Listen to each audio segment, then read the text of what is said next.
Ito ang GMA Regional TV News. May init na balita rin ang GMA Regional TV tungkol sa undas at live mula sa Roman Catholic Cemetery sa Davao City, si Sarah Hilomen Velasco. Sarah? Salamat, Rocky. Unti-unti nang dumaragsa ang mga bumibisita sa kanilang mga yumaong mahal sa buhay dito sa Roman Catholic Cemetery sa Davao City. Ang 75 anyos na si Antonio Lianes, ngayon pa lang bumisita na sa kanyang mga yumaong kaibigan. Aniya, maaga siyang bumisita upang makaiwas sa inaasahang pagdagsa ng mga tao. Maayos naman daw ang pagpapatupad ng mga polisiya at restrictions dito sa sementeryo.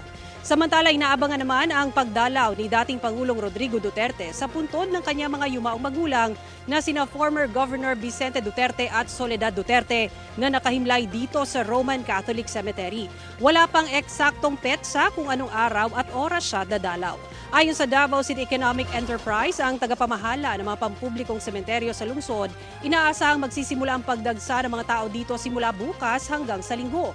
Sa lawak na nasa 4 na ektarya, isa ang Roman Catholic Cemetery sa mga malalaking sementeryo sa Davao City. Ipinatutupad ang one entrance, one exit policy dito. Paalala sa publiko, bawal ang pagsusuot ng jacket, pagdadala ng backpacks, pagpapatugtog ng malakas na music o karaoke, pagsusugal, pagdadala ng alak at matutulis na bagay. Bawal din ang overnight. Mula alas 6 ng umaga hanggang alas 8 ng gabi lang pwedeng bumisita. Sa ngayon ay wala namang nakumpiskang mga ipinagbabawal na ipasok sa naturang sementeryo.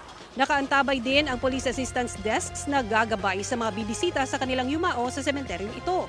May medical tents din upang tumugon sa anumang emergency na posibleng mangyari. Nasa mahigit 3,000 na mga safety and security personnel na magbabantay sa mga sementeryo sa Davao City simula bukas hanggang Linggo ang ipinakalat ng Davao City LGU. Paalala ng pamunuan ng sementeryo at mga otoridad, magdala ng tubig at payong na panangga sa init ng araw.